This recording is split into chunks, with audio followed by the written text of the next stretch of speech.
रुंदापुर गांव में हरिया नाम का एक किसान अपनी पत्नी के साथ रहता था। हरिया काफी ज्यादा गरीब था, जिस वजह से उसके घर का गुजारा बहुत मुश्किल से हो पाया करता था।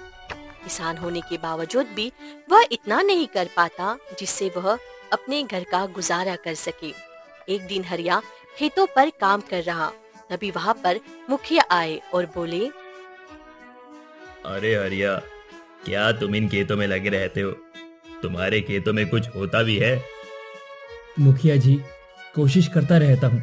सभी के खेत हरे भरे हैं, एक मेरे ही हैं जिनमें कोई भी फसल नहीं होती। लगता है तुम्हारे खेतों की मिट्टी बेकार है, इसीलिए तुम्हें इनमें खाद लगानी चाहिए। मुखिया जी, मेरे पास इतने पैसे नहीं हैं, और वैसे भी आपको तो मेरे घर के हालात पता ही हैं।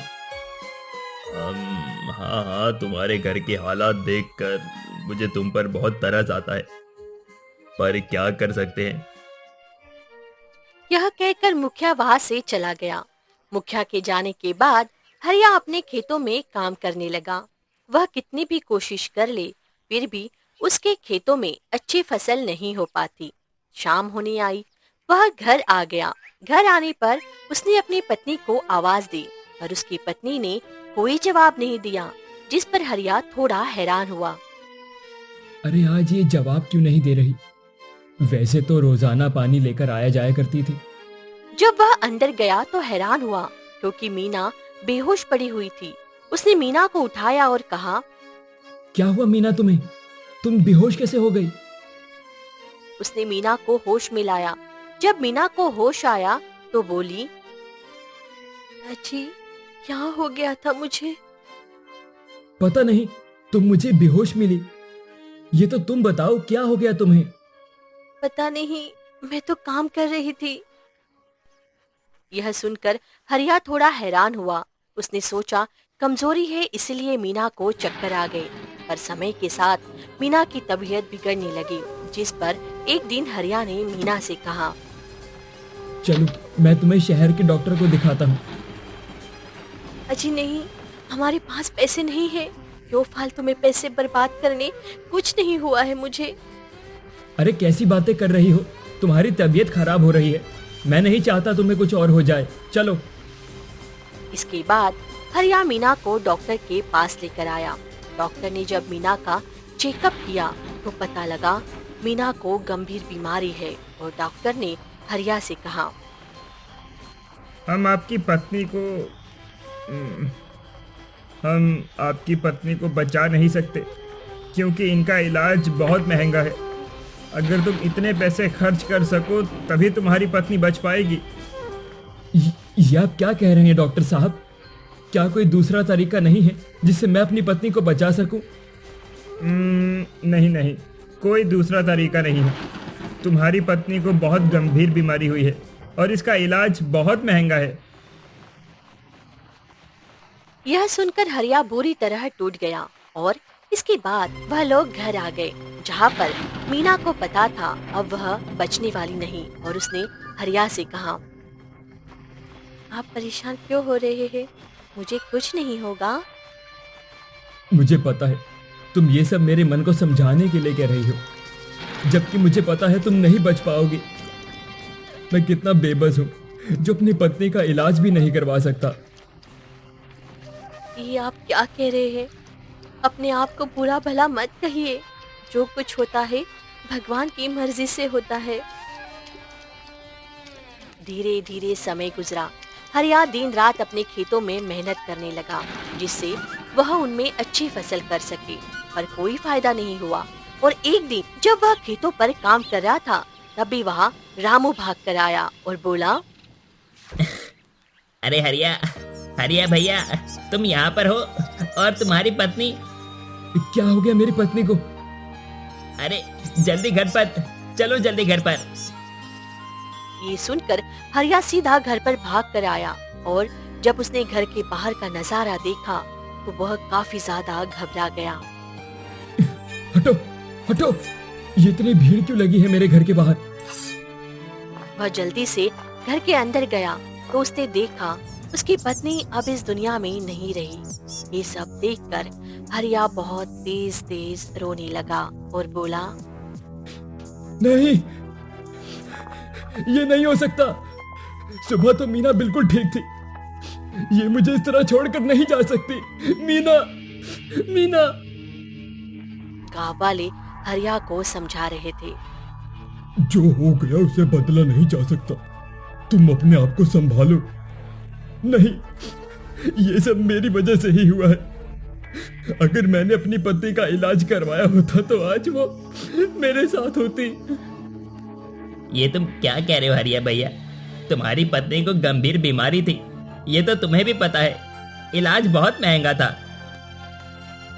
ये सुनकर हरिया जोर जोर से रोने लगा और इसके बाद गांव वालों ने मीना का अंतिम संस्कार कर दिया। पर हरिया पूरी तरह से टूट गया और अब उसका मन खेती में नहीं लगता था। हरिया को इतना ज्यादा उदास देखकर गांव वाले उसे काफी समझाया करते थे। अरे भैया, कब तक इतना उदास रहोगे? भाभी को जाए पूरा 1 महीना हो गया। अब तो तुम अपने काम धंधे पर लगो। किस लिए करूं काम? पहले जिसके लिए करता था अब वो तो रही नहीं। कितनी मेहनत की मैंने खेतों में, पर कुछ नहीं हुआ। ऐसा क्यों कह रहे हो भैया? तुम्हें अपनी जिंदगी काटने के लिए कुछ ना कुछ तो करना ही पड़ेगा। नहीं नहीं, अब मैं कुछ नहीं करूंगा। मेरा मन नहीं लगता है, क्योंकि इन खेतों की वजह से ही आज मेरी पत्नी मेरे पास नहीं है। अगर मेरे खेतों में फसल अच्छी होती तो मैं अपनी पत्नी का इलाज करवा पाता। यह सुनकर गांव वाले भी थोड़े परेशान हुए। समय के साथ हरिया पूरी तरह से बदल गया। ना खाता था, ना ही पीता, बस पेड़ों के नीचे बैठा पड़ा रहता था। और एक दिन वह गांव छोड़कर जंगलों की तरफ चला गया। गांव वाले काफी हैरान हुए। अरे ये हरिया दिखाई नहीं दे रहा। वैसे तो यही पेड़ों के नीचे रहता था। गांव वालों ने काफी ढूंढा पर उन्हें हरिया कहीं नहीं मिला, जिस पर गांव वालों ने समझा शायद हरिया गांव छोड़कर चला गया। वहीं दूसरी तरफ हरिया जंगल में आया। जंगल में आने के बाद वह इधर उधर भटकने लगा। समय के साथ 1 हफ्ता उसे जंगल में यूं ही भटकता हुआ हो गया। एक दिन एक साधु वहां से गुजरे। साधु ने पेड़ के नीचे जब आदमी को ऐसी दशा में देखा तो वो उसके पास आ गए और बोले, अरे इंसान, तुम्हें क्या हो गया है? तुम इस पेड़ के नीचे क्यों पड़े हुए हो? तुम्हें देखकर लग रहा है कई दिनों से तुमने खाना भी नहीं खाया है। साधु को देखकर हरिया धीरे से उठा और बोला, आप सही कह रहे हैं, अब मुझे जीने की इच्छा नहीं है। तुम ऐसा क्यों कह रहे हो? ऐसा क्या हो गया तुम्हारे साथ जो तुम्हारे जीने की इच्छा ही खत्म हो गई? क्या बताऊं महाराज, मैं एक गरीब किसान था। खेती करके अपने परिवार का जीवन गुजारा करता था, पर अब इस दुनिया में मेरा परिवार ही नहीं रहा। यह कहकर हरिया जोर जोर से रोने लगा। शांत हो जाओ, तुम मुझे आराम से बता देना, मुझे कोई जल्दी नहीं है। इसके बाद हरिया शांत हुआ। इस पर साधु ने कहा, ऐसा लग रहा है तुम्हारे साथ बहुत ही बुरा हुआ है। हाँ साधु महाराज, मेरी पत्नी की गंभीर बीमारी से मौत हो गई। मैं उसका इलाज नहीं करवा पाया और ये सब हुआ मेरे खेतों की वजह से। खेतों की वजह से? मैं कुछ समझा नहीं। तुम्हारे खेतों की वजह से तुम्हारी पत्नी की मौत कैसे हुई? क्योंकि उनमें फसल ही नहीं होती थी, इसीलिए। अगर फसल होती तो मैं अपनी पत्नी का इलाज करवा पाता। यह सुनकर साधु को सारी बात समझ में आ गई और उन्होंने कहा, क्या तुम फिर से खेती करना चाहोगे? नहीं नहीं, अब मेरी कोई इच्छा नहीं है, क्योंकि अब मेरी पत्नी ही नहीं रही है, तो अब मैं खेती करके करूंगा क्या? साधु ने देखा हरिया पूरी तरह से अंदर से दर्द में डूबा हुआ था, जिस वजह से साधु ने कहा, ठीक है, मेरे साथ चलो। मैं जहां जहां जाऊंगा तुम मेरे साथ वहां वहां चलना। नहीं साधु महाराज, मैं कहीं नहीं जाना चाहता। आप जाइए यहां से। यह सुनकर साधु वहीं बैठ गया और हरिया के साथ रहने लगा। समय के साथ हरिया की स्थिति सही होने लगी। क्योंकि साधु उसे बहुत समझाया करता था। और एक दिन साधु ने कहा, हरिया, अब क्या तुम फिर से खेती करना चाहोगे? मैं उन खेतों में खेती करके क्या करूंगा, क्योंकि वहां कुछ होता ही नहीं है। इस बार तुम खेती करो, तुम्हारे खेतों में बहुत अच्छी फसल होगी। पर वो कैसे साधु महाराज? इस पर साधु ने उसे एक पोटली दी और कहा, इसमें कुछ बीज है, इन्हें तुम अपने खेत में डाल देना, इससे तुम्हारी बहुत अच्छी फसल होगी बेटा। यह सुनकर हरिया थोड़ा हैरान हुआ और उसने उस पोटली को ले लिया और कहा, अच्छा साधु महाराज, अब मैं चलता हूँ। हाँ हाँ, जाओ, तुम्हारा कल्याण हो। इसके बाद हरिया गांव वापस आ गया। हरिया को सही सलामत देखकर गांव वाले काफी ज्यादा खुश हुए, साथ ही हैरान भी हुए, क्योंकि वह तो सोच रहे थे कि हरिया अब कभी लौट कर नहीं आएगा। तभी रामू ने कहा, अरे हरिया भैया, तुम लौट आए। हमने तो सोचा था तुम कभी नहीं लौट कर आओगे। सोचा तो मैंने भी यही था कि अब मैं कभी भी इस गांव में नहीं आऊंगा, पर वो तो एक साधु का भला हो, जिन्होंने मुझे काफी ज्यादा समझाया। ये तो बहुत अच्छी बात है भैया। अब आराम से हमारे साथ गांव में रहना, हम लोग तुम्हें किसी बात की दिक्कत नहीं होने देंगे। नहीं नहीं, अब मुझे किसी बात की दिक्कत वैसे भी नहीं होगी। अब मेरा है ही कौन? अब मेरा कौन रहा है? अब तो अपने लिए ही करना है बस। यह कहकर हरिया घर चला गया। घर आने पर उसे मीना की याद आने लगी, क्योंकि जब भी वह घर आता था मीना पानी लेकर आ जाया करती थी। और ये सब याद करके हरिया की आंखों में आंसू आ गए और उसने अपने आप से कहा, मेरे साथ जो कुछ भी हुआ है, मैं और किसी के साथ ऐसा नहीं होने दूंगा। मैं आज से गरीब लोगों की मदद किया करूंगा।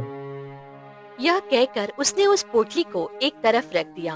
अगली सुबह हरिया उठा और अपने खेतों में काम करने लगा। उसे खेतों में काम करता हुआ देखकर कुछ लोग काफी ज्यादा खुश हुए, वहीं कुछ लोग हैरान भी थे। अरे, ये हरिया खेतों में क्या कर रहा है? इसके खेतों में तो कुछ होता ही नहीं है। अरे भैया, ये तो अच्छी बात है ना, वो फिर से काम कर रहे हैं। इस तरह उनका मन तभी भी लगा रहेगा। हाँ हाँ, सही कह रहे हो। वही हरिया खेतों में दिन रात मेहनत कर रहा था। उसने उन्हीं बीजों को खेतों में डाल दिया जिन्हें साधु ने दिए थे। समय के साथ धीरे धीरे उसके खेतों में बहुत अच्छी फसल हुई, जिसे देखकर हरिया काफी ज्यादा खुश हुआ। अरे, ये तो चमत्कार हो गया। आज से पहले मेरे खेतों में इतनी अच्छी फसल कभी नहीं हुई। हर बार फसल मर जाया करती थी। ये सचमुच साधु महाराज का ही चमत्कार है। उसके बाद वह अपने खेतों को अच्छी तरह से रखवाली करने लगा। वही जब आसपास के लोगों ने ये देखा तो वो काफी ज्यादा हैरान हुए। कुछ लोग तो बहुत ज्यादा खुश हो रहे थे, पर कुछ लोगों को जलन होने लगी, क्योंकि कुछ लोग सोच रहे थे अब हरिया लौट कर नहीं आएगा तो वह उसके खेतों पर कब्जा कर लेंगे। और लाखन ने अपने आप से कहा, ये कहां से लौट कर आ गया? मैंने तो सोचा था ये कभी लौट कर नहीं आएगा, और इसके खेतों में इतनी अच्छी फसल कैसे हो गई? इसके खेतों में तो कभी फसल हुआ ही नहीं करती थी। लाखन को कुछ समझ नहीं आ रहा था। वही हरिया काफी ज्यादा खुश था।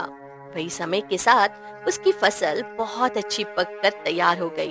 अपनी फसल को देखकर हरिया ने कहा, ये पूरी तरह से तैयार हो चुकी है। इसे कल सुबह काट कर बाजार में बेच आऊंगा। यही सोचकर उसने अगली सुबह फसल को काटा और बाजार में बेच आया, जिससे उसे काफी अच्छे पैसे मिले।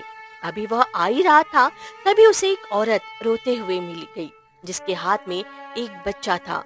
उस औरत को रोता हुआ देखकर हरिया ने कहा, क्या हुआ बहन, तुम क्यों रो रही हो? मेरा बच्चा बहुत ज्यादा बीमार है और मेरे पास इतने पैसे नहीं जो मैं इसका इलाज कर पाऊं। ये सब सुनकर हरिया को अपने दिन याद आने लगे, जब उसके पास भी पैसे नहीं थे, और उसने कहा, अच्छा, ऐसी बात है। तुम चिंता मत करो। कितने पैसों की जरूरत है? 1,000 रुपए चाहिए, मेरे पास वो भी नहीं है। ये सुनकर हरिया ने 1,000 रुपए दिए, जिसे देखकर औरत ने कहा, नहीं नहीं, मैं तुमसे पैसे नहीं ले सकती हूँ। अरे क्यों नहीं ले सकती हो बहन? तुम्हारे बेटे को अभी इनकी जरूरत है, और वैसे भी मेरा कोई नहीं है। तुम्हारे बेटे की तरह मेरी पत्नी भी पैसों की वजह से ही मर गई। इसलिए मैं नहीं चाहता हूं जो मेरे साथ हुआ वो किसी और के साथ हो। तुम इन पैसों को रख लो, तुम्हारा बेटा ठीक हो जाएगा। यह सुनकर वह औरत बहुत ज्यादा खुश हुई और हरिया का धन्यवाद करते हुए बोली, तुम्हारा बहुत बहुत धन्यवाद भैया, तुम मेरे लिए मसीहा बनकर आए हो। ये कहकर वह औरत वहां से चली गई। औरत को इतना खुश देखकर हरिया को काफी शांति मिली और वह अपने घर आ गया। घर आकर उसने बाकी पैसों को रख दिया और कहा, अब मैं इन पैसों को गांव वालों की सेवा में लगाऊंगा। जो भी मुझे दुखी मिलेगा मैं उसकी सेवा करूंगा। अगली सुबह हरिया खेतों की तरफ आया, क्योंकि उसने सोचा कि वह फिर से खेतों में फसल करेगा। तभी वह काफी ज्यादा हैरान हो गया। अरे ये क्या? मेरे खेतों में फसल कहां से आ गई? कल ही तो मैं काट कर लेकर गया था। ये तो बिल्कुल पकी हुई है। हरिया को कुछ समझ नहीं आ रहा था कि ये कैसा चमत्कार है, और तभी उसे साधु बाबा की याद आई, क्योंकि साधु ने कहा था अब वह कभी भी दुखी नहीं रहेगा। और उसने कहा, लगता है ये सब साधु महाराज का ही चमत्कार है। उन्होंने जो बीज दिए थे वो जादुई थे, और इसका मतलब अब मेरी फसल भी जादुई है। यह कहकर उसने फिर फसल को काटा और बाजार में बेच आया। और इस तरह अब हरिया गरीब लोगों की मदद करने लग गया था, जिससे गांव वाले काफी ज्यादा खुश थे। वही कुछ लोग ये सब देखकर काफी ज्यादा जल रहे थे। ये हरिया तो गांव का मसीहा ही बनता जा रहा है। मुझे कुछ ना कुछ करना ही पड़ेगा।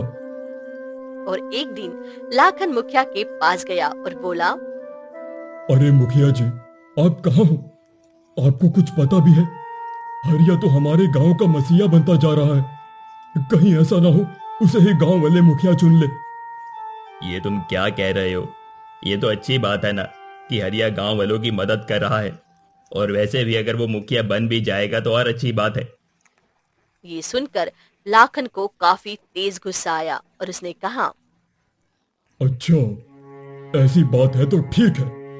ये कहकर लाखन वहां से चला आया और उसने अपने आप से कहा, अब मुझे ही कुछ ना कुछ करना पड़ेगा। सभी लोग हरिया की ही तरफदारी कर रहे हैं, और ये मैं बिल्कुल भी बर्दाश्त नहीं कर सकता। वही एक रात जब सभी आराम से सो रहे थे, तभी लाखन हरिया के खेतों में आया और उसने कहा, ना रहेगी फसल और ना हरिया किसी पर पैसे लौटा पाएगा। मैं इसकी सारी फसल को ही जला दूंगा। यह कहकर लाखन ने सारी फसल को आग लगा दी और वहां से चला आया। अगली सुबह जब हरिया उठा तो उसने देखा कि उसकी फसल पक कर तैयार थी। यह देखकर वह उसे काट कर बाजार में बेच आया। वही जब लाखन अगली सुबह उठा तो वो काफी ज्यादा खुश था और उसने अपने आप से कहा, आज तो हरिया काफी ज्यादा रो रहा होगा, क्योंकि उसकी फसल तो पूरी जलकर राख हो गई है। तभी अचानक वहां पर रामू भागते हुए आया और बोला, अरे लखन भैया, कहाँ पर हो तुम? क्यों, क्या हुआ रामू? तू इतना ज्यादा हाफ क्यों रहा है? अरे भैया, तुम्हारी फसल। क्या क्या हो गया मेरी फसल को? अरे जल्दी चलो खेतों पर। ये सुनकर लाखन जल्दी से खेतों पर आया और उसने देखा उसकी सारी फसल जल गई, जिसे देखकर वह जोर जोर से रोने लगा। ये क्या हो गया मेरी फसल को? ये जल कैसे गई? मुझे नहीं पता भैया क्या हुआ तुम्हारी फसल को, पर कहा जा रहा है कल रात को तुम्हारी फसल में आग लग गई थी। क्या? रात में मेरी फसल को आग लग गई? पर ये कैसे हो सकता है? ये कहकर लाखन जोर जोर से रोने लगा। तभी वहाँ पर हरिया आ गया। हरिया ने जब लाखन को रोता हुआ देखा तो कहा, क्या हुआ लखन, तुम रो क्यों रहे हो? दिखाई नहीं देता, मेरी सारी फसल जल गई है। अब मैं क्या करूंगा? मैं अपने परिवार का कैसे भरण पोषण कर पाऊंगा? ये सब सुनकर हरिया को काफी दुख हुआ। उसने लाखन से कहा, तुम परेशान मत हो, तुम्हारी जितनी फसल बर्बाद हुई है मैं तुम्हें उसके पैसे दे दूंगा। ये सुनकर लाखन काफी ज्यादा हैरान हुआ और बोला, क्या तुम्हारी फसल नहीं जली? नहीं नहीं, मेरी फसल तो बिल्कुल ठीक है। लाखन काफी ज्यादा हैरान हो गया और उसने कहा, पर ये कैसे हो सकता है? तुम्हारी फसल तो मैंने खुद जलाई थी, फिर वो ठीक कैसे हो सकती है? तुम झूठ बोल रहे हो। हाँ। ये सब सुनकर गांव वाले काफी ज्यादा हैरान हुए कि लाखन ये क्या कर रहा है। और हरिया ने कहा, ये तुम क्या कह रहे हो लाखन? मैं बिल्कुल ठीक कह रहा हूँ। तुम्हारी फसल ठीक है, पर मेरी जल गई। ये कैसे हुआ, जबकि मैंने तो कल रात तुम्हारी फसल जलाई थी।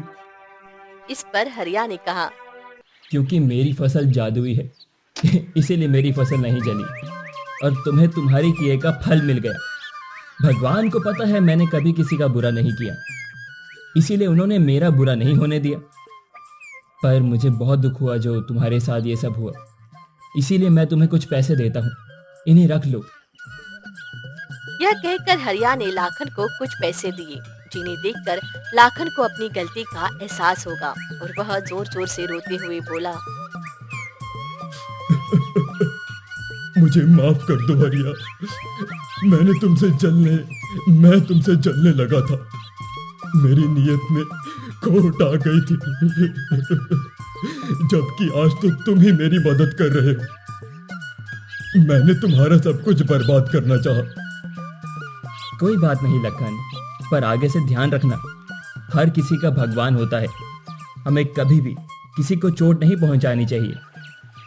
हाँ, तुम बिल्कुल ठीक कह रहे हो। आगे से मैं कभी भी किसी के साथ बुरा बर्ताव नहीं करूंगा, न ही किसी से जलन करूंगा। ये सब सुनकर गांव वाले काफी ज्यादा खुश हुए।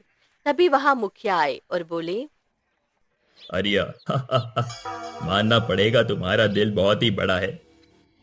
मैं चाहूंगा तुम इस गांव के मुखिया बन जाओ, क्योंकि वैसे भी अब मैं बूढ़ा हो गया हूँ। नहीं नहीं मुखिया जी, आप ही मुखिया रहिए, मैं तो बस लोगों की सेवा करूंगा। क्योंकि जो मैंने दुख सहा है मैं किसी और को नहीं सहने दूंगा, क्योंकि मुझे पता है जब आदमी दुखी होता है तो उसके ऊपर क्या गुजरती है। यह सुनकर गांव वाले काफी ज्यादा खुश हुए। वही लाखन को भी समझ में आ गया था कि उसने गलत किया था और इसके बाद हरिया अपने घर आ गया। अब वह काफी ज्यादा खुश था क्योंकि उसकी फसल बिल्कुल सही सलामत थी और वो आगे भी इसी तरह लोगों की मदद किया करता था।